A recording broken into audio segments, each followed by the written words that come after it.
L'Argentine vient de vivre un truc qu'aucun champion du monde n'avait connu avant elle.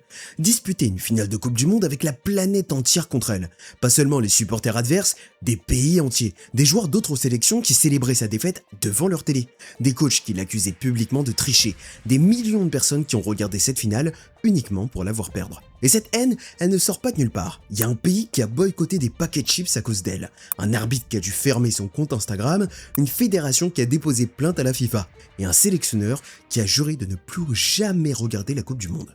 Mais il y a une partie de cette histoire que presque personne ne connaît. Derrière cette colère apparemment spontanée, quelque chose de beaucoup plus inquiétant et dangereux se cachait. Quelque chose qui a méthodiquement allumé le feu sous chacune de ces controverses et qui pourrait bien finir devant les tribunaux. Je t'en parle dans quelques minutes et ça va changer ta façon de voir tout ce que t'as lu pendant ce mondial.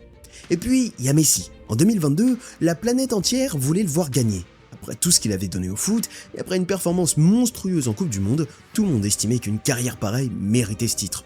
En 2026, il a fait encore mieux, plus influent, plus décisif, en portant son équipe jusqu'en finale à 39 ans. Et pourtant cette fois, tout le monde voulait le voir tomber. Pourquoi? C'est toute la question de cette vidéo. Qui déteste cette Argentine? Pourquoi? Qu'est-ce qui est vrai dans les accusations? Qu'est-ce qui est inventé? Et qui souffle sur les braises? Installe-toi bien, parce qu'il y a des révélations dans cette vidéo que t'as vues nulle part ailleurs. Pour savoir à quel point cette Argentine était détestée, il suffit de faire le tour de la planète groupe par groupe, et tu vas voir que presque tout le monde avait sa propre raison de vouloir la voir tomber.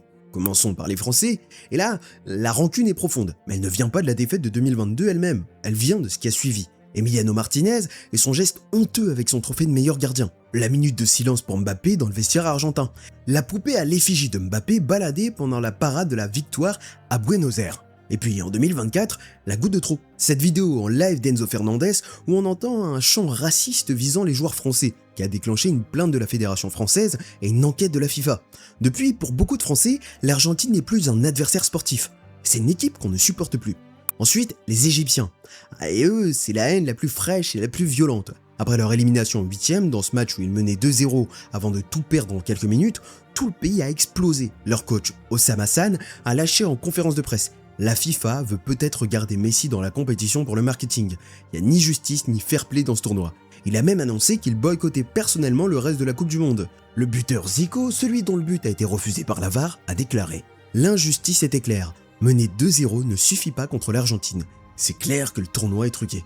Et la colère est sortie des stades. Les Égyptiens ont lancé un boycott de Chipsy, la marque de chips de PepsiCo, avec le visage de Messi sur les paquets. Le mouvement a tellement pris, amplifié par l'appel de l'actrice Dalia Mostafa, que PepsiCo a envisagé de retirer les paquets Messi des rayons, pendant que les supermarchés se retrouvaient coincés avec leur stock. Et l'arbitre du match, le français François Le Texier, a reçu un tel déferlement de harcèlement qu'il a fermé son compte Instagram. Il y a aussi les Anglais. D'abord parce que la demi-finale elle-même a été une guerre, des tacles violents, des duels au bord de la bagarre, une tension à chaque seconde pendant 90 minutes. Et après le coup de sifflet final, les joueurs argentins ont déployé une banderole. Les Malouines sont argentines. Une provocation politique directe, en pleine Coupe du Monde, qui a ravivé la guerre des Malouines et déclenché une enquête de la FIFA. Pour les Anglais, ça s'ajoute à 40 ans de rancune depuis la main de Dieu de Maradona en 86, elle-même déjà chargée de cette histoire-là. Et le tour du monde continue. Les Néerlandais n'ont jamais digéré 2022, le match le plus haineux du mondial qatari, avec le Que miras bobo de Messi à Weghorst devant les caméras du monde entier. Les Mexicains n'ont jamais pardonné l'affaire du maillot mexicain prétendument piétiné dans le vestiaire argentin, qui avait poussé le boxeur Canelo Alvarez à menacer publiquement Messi. Et les Brésiliens, eux, c'est la rivalité éternelle, ils n'ont même pas besoin de raison. Mais cette fois, ils se sont même pas cachés. Pendant la finale, une vidéo de Richarlison a fait le tour du monde. Devant sa télé, il explose de joie au moment où l'Espagne marque le but de la victoire. Un international brésilien qui célèbre la défaite de l'Argentine comme un titre de son propre pays. Et puis, il y a une guerre qui dépasse les nations. La rivalité entre les fans de Messi et ceux de Ronaldo. Depuis 17 ans, ce débat a quitté le terrain du foot pour devenir une guerre d'identité, où chaque trophée de l'un est vécu comme une humiliation par les fans de l'autre. Le sacre de Messi en 2022 a laissé toute une partie de cette guerre en cendres. Alors, l'idée d'une deuxième étoile, d'un back-to-back à bientôt 39 ans, c'était tout simplement inacceptable pour tout un camp. Et une grande partie du contenu anti-argentine qui a inondé les réseaux pendant ce mondial est née directement de cette guerre-là. Et par-dessus tout ça, il y a la masse des neutres, ceux qui n'ont rien contre l'Argentine en particulier, mais qui ne voulaient juste pas revoir le même champion gagner. En 2022, la majorité de la planète était derrière Messi. Tout le monde estimait qu'une carrière pareille méritait ce titre, et sa performance dans ce tournoi était incroyable. L'histoire était belle, et le monde voulait la voir se terminer par un sacre. En 2026, Messi a été encore plus influent, sa performance était encore meilleure. Et pourtant cette fois, les gens ne voulaient pas le voir gagner. La belle histoire était finie.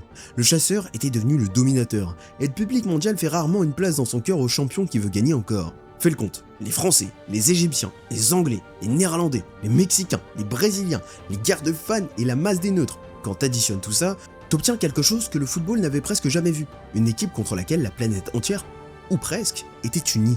Mais la haine des fans, aussi massive soit-elle, n'explique pas tout. Parce que pendant ce mondial, cette détestation s'est transformée en quelque chose de beaucoup plus précis. Une accusation, celle d'un tournoi truqué. Cette accusation, elle est pas née en 2026, elle est née au Qatar en 2022. Cette année-là, l'Argentine bat un record. 5 pénaltys obtenus dans un seul mondial.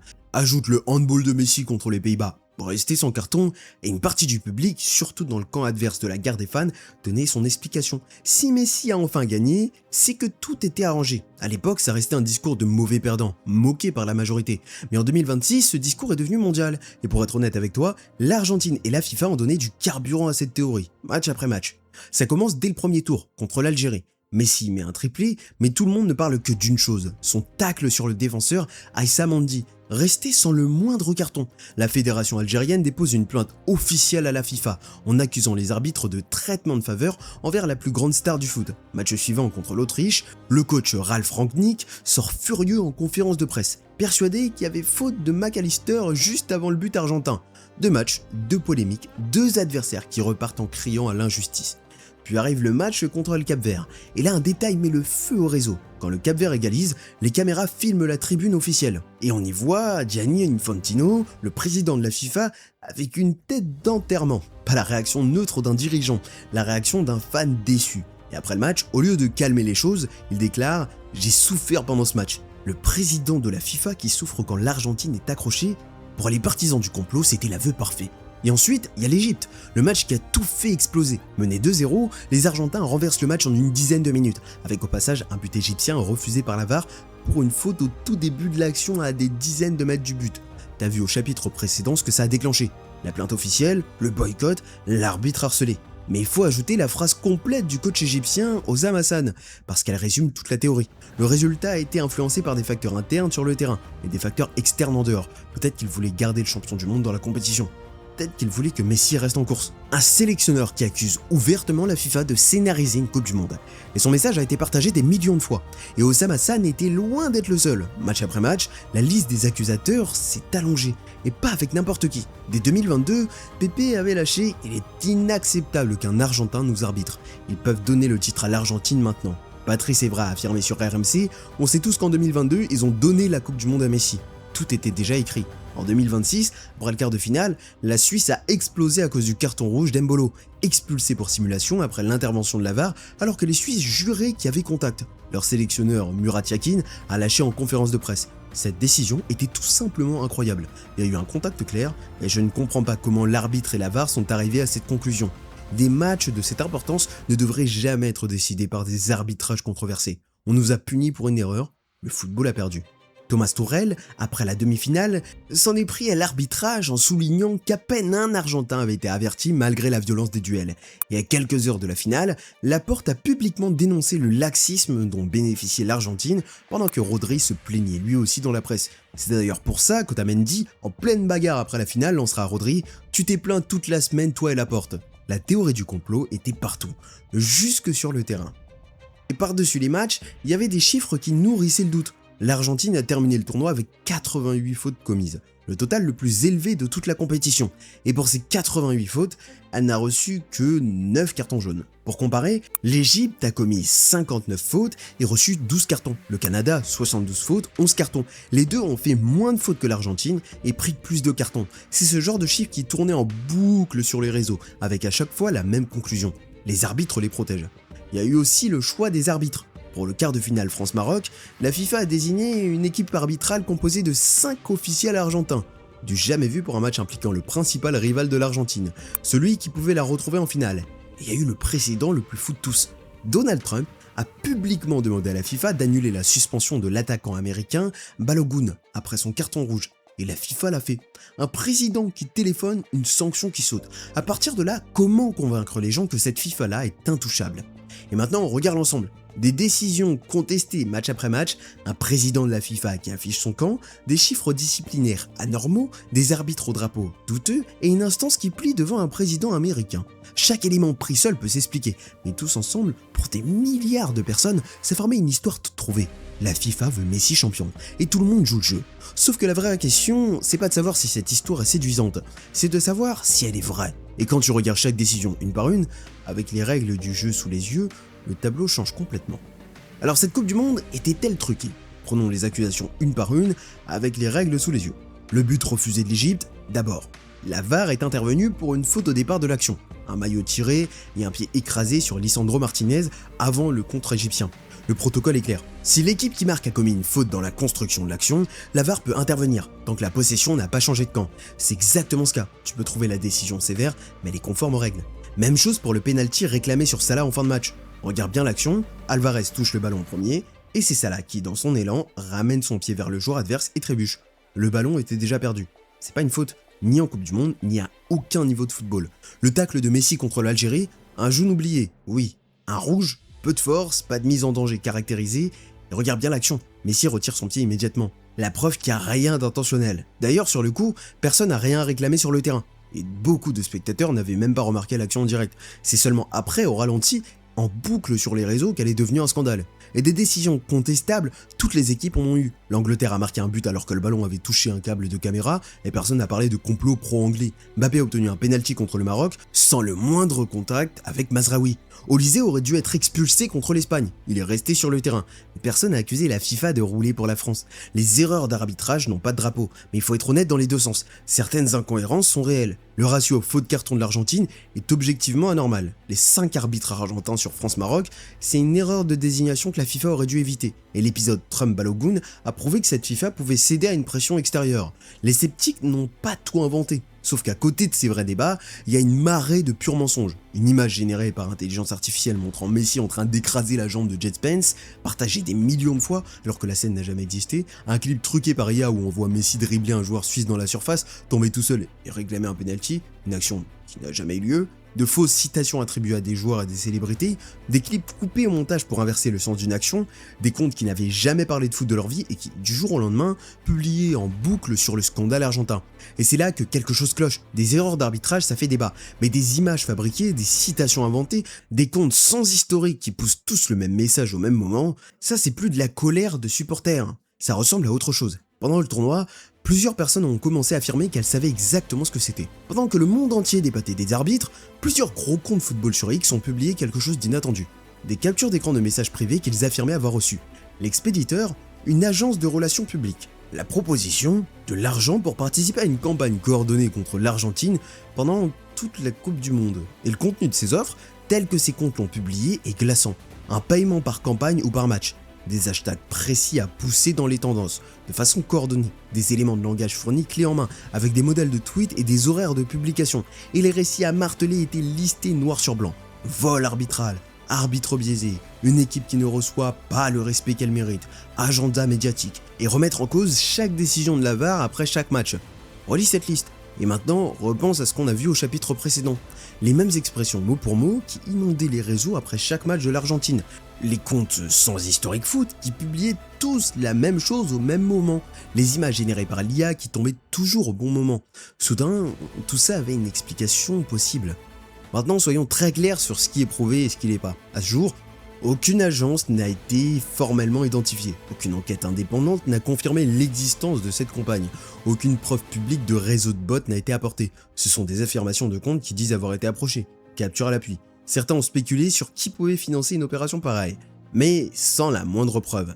Donc on n'accusera personne ici. C'est devenu l'une des histoires les plus commentées de tout le mondial, mais elle reste à ce stade une accusation. Sauf que quelqu'un la prend très au sérieux, l'Argentine elle-même. Selon le journal La Nación, la fédération argentine prépare une riposte judiciaire de grande ampleur. Des poursuites en diffamation visant la campagne de désinformation qui a ciblé l'équipe et ses joueurs pendant le tournoi. Les fausses accusations, les images manipulées ou non vérifiées, les contenus publiés sans aucune preuve. Une équipe d'avocats est en train de constituer le dossier, en collectant les posts, les captures, tout ce qui a circulé. Et ça change la nature de l'histoire, parce que si la fédération argentine va au tribunal, la question de savoir qui a fabriqué et amplifié cette haine ne sera plus un débat de réseaux sociaux, elle sera posée devant des juges, et peut-être qu'on saura enfin si la détestation mondiale de cette Argentine était 100% spontanée ou si quelqu'un quelque part a payé pour l'allumer. Mais même si une campagne a existé, elle n'explique pas tout, parce qu'une campagne de manipulation, ça ne fonctionne que si le terrain est déjà fertile, et le terrain dans le cas de l'Argentine était fertile depuis 60 ans. Il reste une dernière question, et c'est peut-être la plus importante. Pourquoi nous, le public, on a embarqué aussi facilement? La première raison, les psychologues lui ont donné un nom, le syndrome du grand coquelicot. L'idée est simple, on adore voir quelqu'un monter, et on adore encore plus le voir tomber une fois qu'il est en haut. En 2022, l'Argentine était l'outsider émotionnel, l'équipe d'un génie qui courait après le seul trophée qui lui manquait. Le monde entier était derrière elle. En 2026, cette même équipe était devenue le champion en titre, le dominateur, le favori arrogant qui voulait tout gagner encore. Rien n'avait changé dans l'équipe, tout avait changé dans notre regard. Le foot fonctionne comme ça depuis toujours. Personne ne soutient jamais l'ex-champion. On veut du nouveau, on veut le petit qui fait tomber le géant. Et l'Argentine était devenue le géant. La deuxième raison, c'est l'argent. Et ça, presque personne n'en parle. Sur les réseaux, la colère est le contenu le plus rentable qui existe. Une vidéo, l'Argentine a encore volé, fait 10 fois plus de vues qu'une vidéo, la décision était conforme aux règles. Les comptes qui poussaient le narratif du complot n'étaient pas tous des militants, beaucoup étaient juste des business. Chaque polémique argentine, c'était des millions de vues, des abonnés, des revenus. Le scandale était devenu une industrie, et les algorithmes ont fait le reste. Plus tu regardes du contenu anti-Argentine, plus on t'en sert, jusqu'à ce que ta timeline entière te confirme que le monde entier pense comme toi. Ajoute la guerre des fanbases qu'on a vu au début, une éventuelle campagne payée par-dessus, et 60 ans de réputation en toile de fond.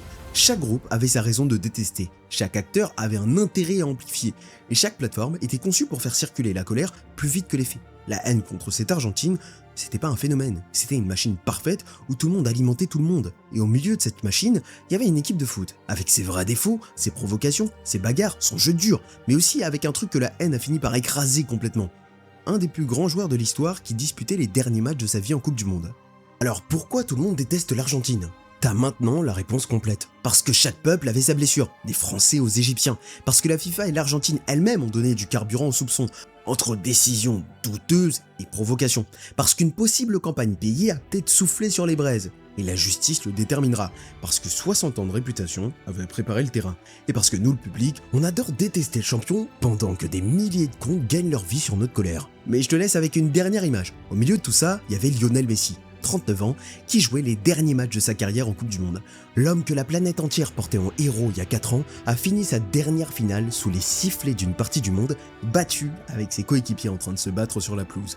Quoi que tu penses de cette Argentine, cette fin-là restera comme l'une des plus étranges de l'histoire du foot. Le plus grand joueur de sa génération parti au milieu d'une guerre que même lui ne pouvait plus contrôler. Et maintenant, la question est pour toi. Cette haine mondiale contre l'Argentine, tu la trouves méritée, exagérée ou fabriquée?